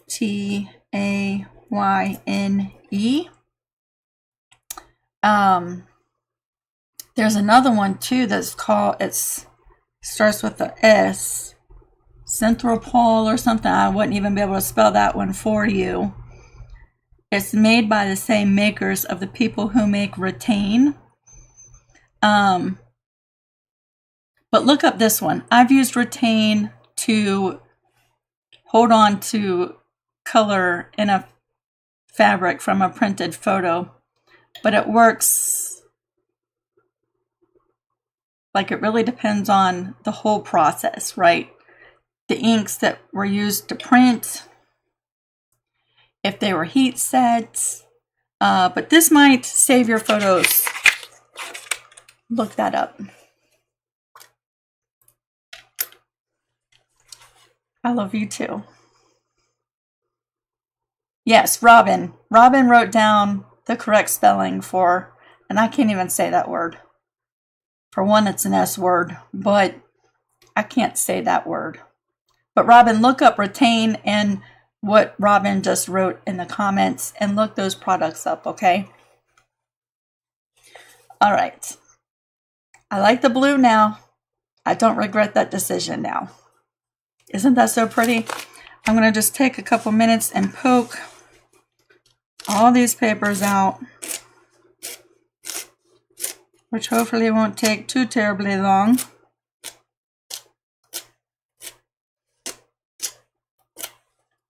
Unless they want to be difficult because we're doing a live video. I want to just press this block nice and flat because the paper is making it want to sort of lift up.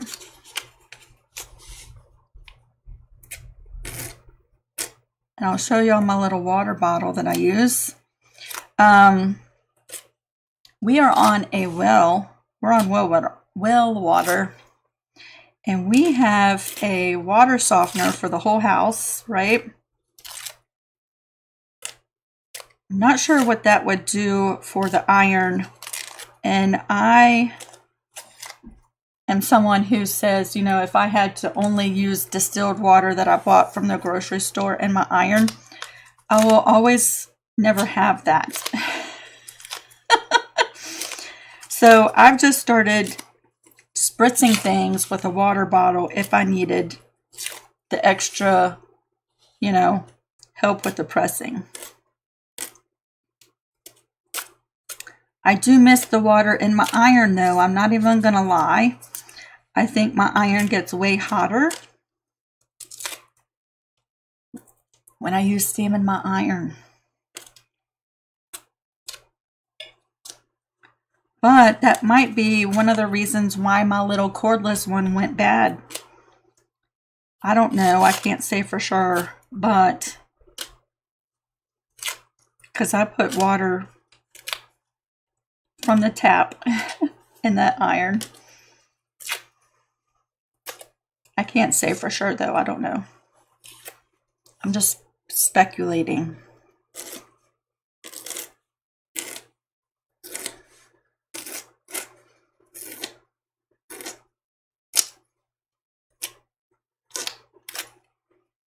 See, it didn't take that long to take all these 45 pieces of paper off.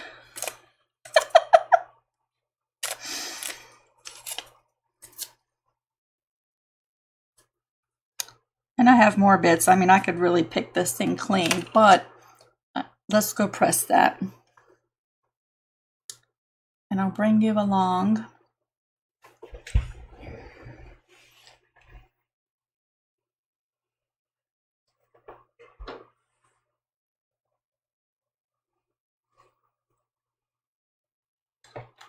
Here's my spritzy bottle.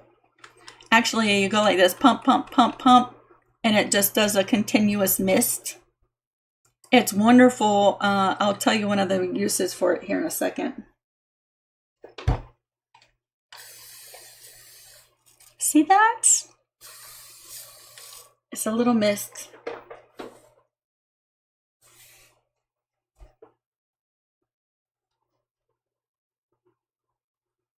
I'll tell you though, doing that, if you have anything stuck on the bottom of your iron and your fabric is wet, you might get this dirty from transfer from your iron, right? I've done that 1,000,000 times.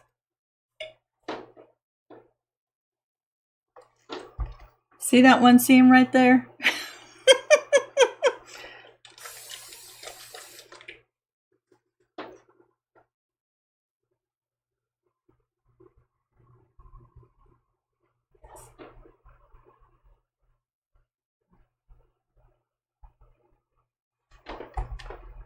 Sometimes you have to just show it who's the boss. All right, let me bring this over here. I'm gonna let that cool off because I really put some heat to it.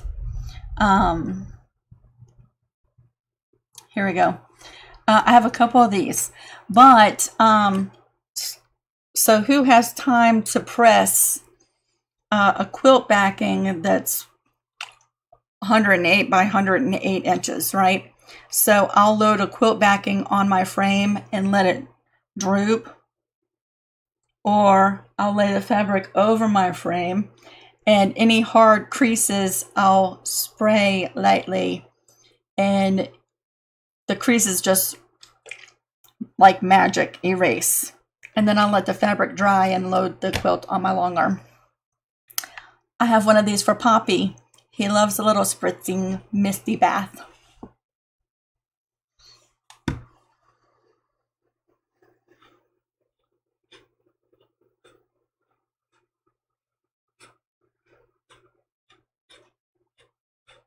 Well, maybe I will boil the water and then put it right in my iron. I do miss water in my iron. I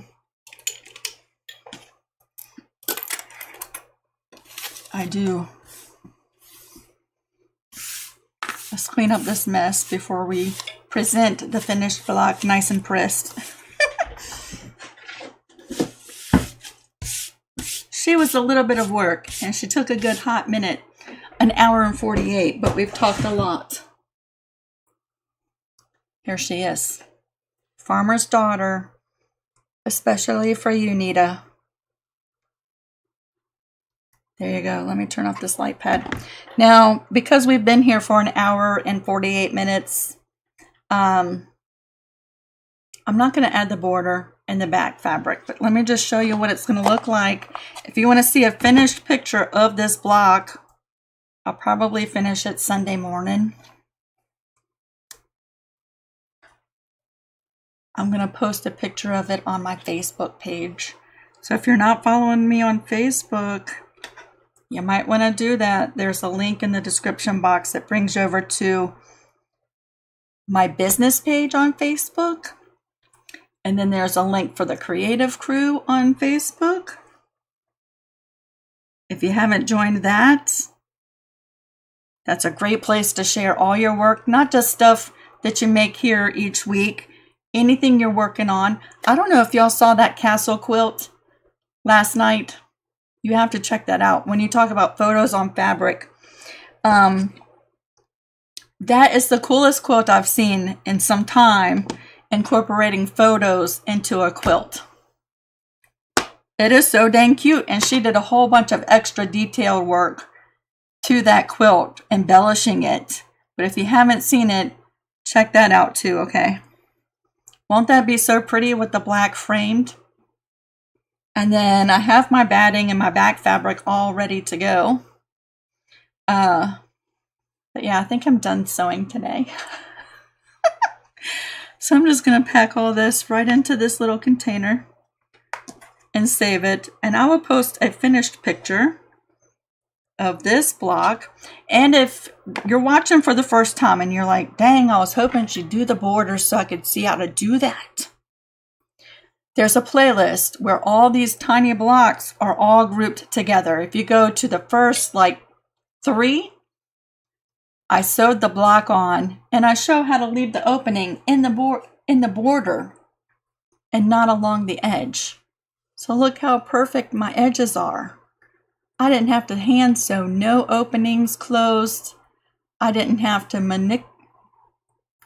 meticulously fold in any edges along the edge of my block. They're all perfect. The opening was like right there. So if you're watching for the first time and you want to see that, check out the playlist and go to the first couple blocks and skip to the end, okay? It'll show you how to do that. Yeah. I really like the blue now.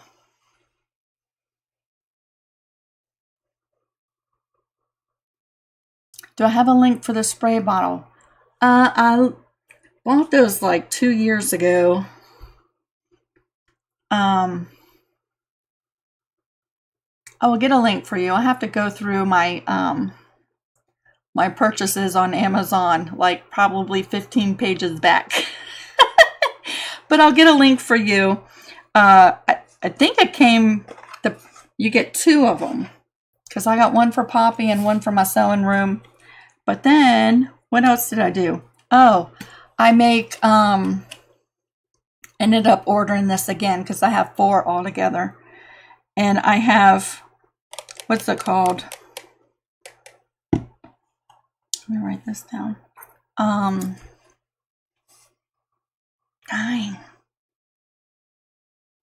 It starts with the M. Let me think. Anyway, it's these little crystals that you dissolve in water, and you can spray it on your skin. Why am I not remembering that? It'll come to me in a second. Link for spray bottles. Anyway, I've ordered them twice. I have 4 of these. This one stays in here.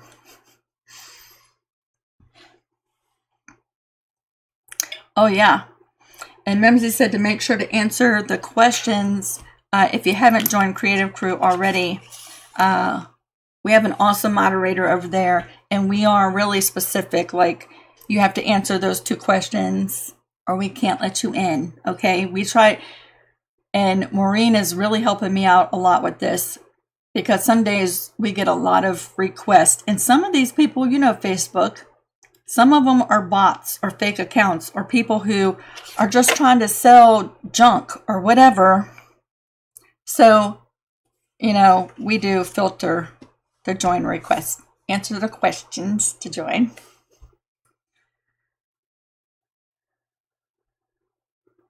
Yes, these are Sunday Stars quilt fabrics. I still have quite a bit of, actually this red isn't. I bought the red, but it wasn't the right red. Or was that the red I bought? I bought 3 yards of a red and then decided it wasn't the right color, so I swapped it out before we ever even started. I think that's what this is. But that is Sunday Stars, and that is Sunday Stars, I do believe. That is Sunday Stars. It makes me want a strawberry shortcake ice cream on a stick.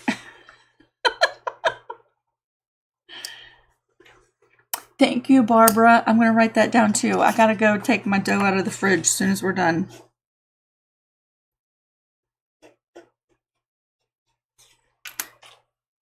Because it's been in the refrigerator, you can't work with it straight out of the fridge. You got to let it come to room temp before you can stretch it out. And if I take it out when we're done, it'll be ready to go around 7 for pizza.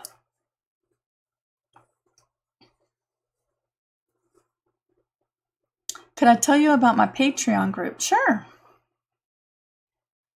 So my Patreon has changed a couple of times over the years, right? I used to have different level tiers you could join, and each different level included different things. But then it was so confusing. You know, we'd have members join one tier thinking they were in another. So anyway, like a year and a half, 2 years ago, I changed it. There's one tier. No, there's 2 tiers on Patreon. You can join as a free member, and I post stuff for free on there.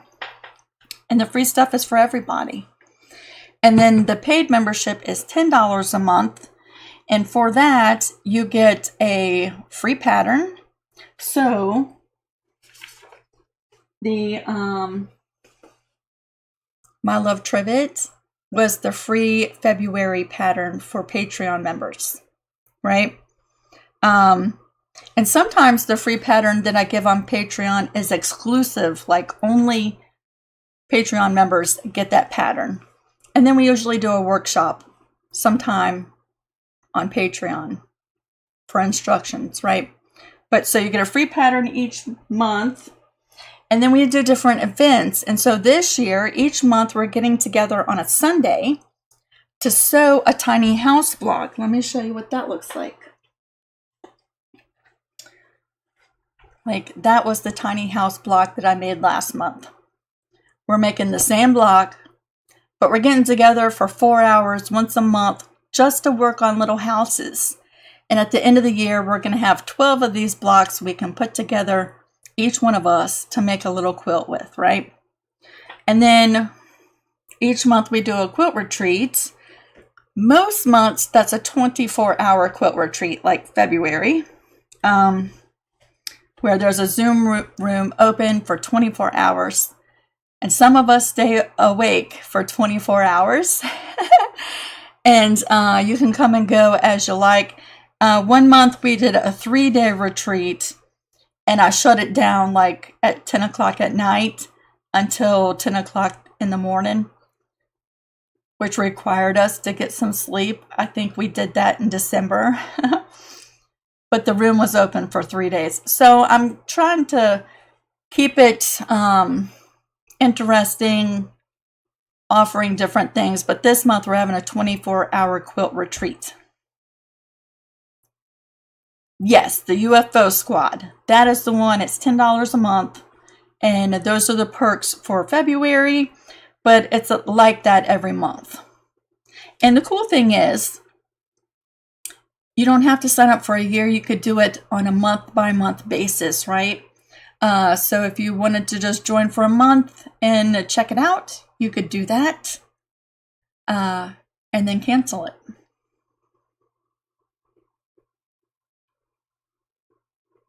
Darlene said, some of us go to sleep. Yes, Darlene usually knocks out at some point, but then, Darlene, don't you usually come back? Darlene always comes back.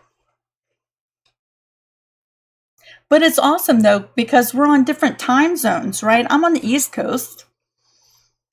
We have members that are an hour behind me, 2 hours behind me, 3 hours behind me. We have Stephanie who's there, and she's in Germany, and she's already on the next day. She's like time travels. So for us, it's Saturday. For her, it's Sunday morning, right? So she's in Germany, but it's really cool because no matter where we are in the world, we can come together and hang out. I wanted to also, before we go, show you this one. We talked about a time-consuming block earlier. While I have these over here. Isn't this gorgeous? This was time-consuming. And I really want to do this one with you, but I think we're going to revisit Churn Dasher, Maple Leaf, and Wheels from the traditional quilt block series before we do this. This is like a little sewing mini marathon. But next week we're going to do some sort of heart block this size in honor of Valentine's Day. So that's what you have to look forward to over here on YouTube.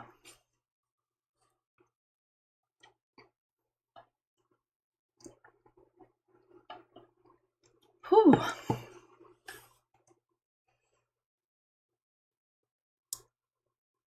Yeah, Stephanie says she's 6 hours before me. 6 hours before. Yeah, so she's ahead of time from us. That's always so confusing, isn't it?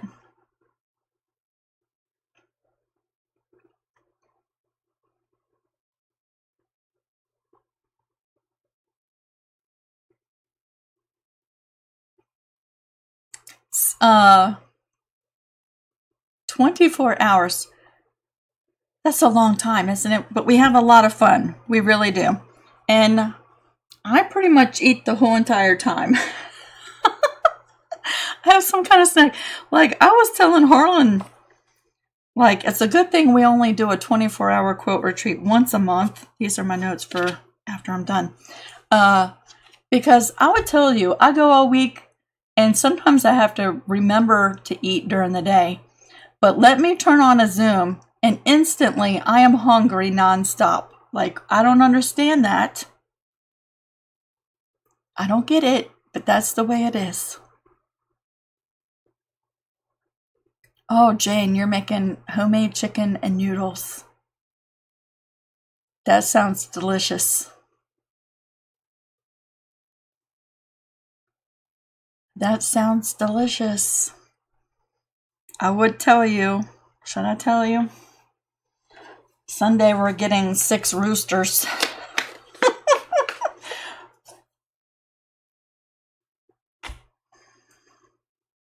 All right, y'all. Let's come here. I want to thank y'all for hanging out with me. Today has been a 2 hours long marathon, but a lot of it's been chatting. I really do hope that you give this block a try. I would say it's not hard. It's a little time consuming, right? So maybe you sew a foundation here and there, and eventually you get the 5 done and put them together, right? It's so worth it. Look how beautiful that is. Now I will say, when I was drawing this out in EQ8, I pulled up my old video from 4 or 5 years ago as a reference to look at. And when I did, I Google searched it, and there's so many variations to a farmer's daughter. A lot of people do the 4 outside corners a different color, and that really changes the look of this block. Like, if you're just sitting around with nothing else to do a Google search of farmer's daughter quilt block and look at all the different variations there are, because it really changes the look when you change these 4 corners to a different fabric. All right, y'all. It's been so much fun today. I gotta go take my pizza dough out of the fridge, or it'll be 9 o'clock before we eat. Jean, we changed providers. We got Starlink. We struggled with BreezeLine for like a year, and there was no change in that.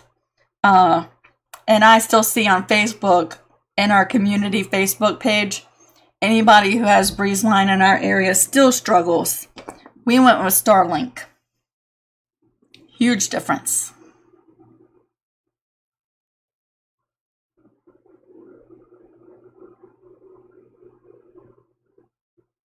All right, y'all. Thank you so much for hanging out with me. Yeah, share your blocks over on Creative Crew. I love you. Have a fantastic weekend. And if I don't see you before then, Patreon members, I'll see you Sunday. And everybody else, I'll see you next Friday. We're going to do some kind of heart tiny block. It'll be fun. I promise. Okay? Bye.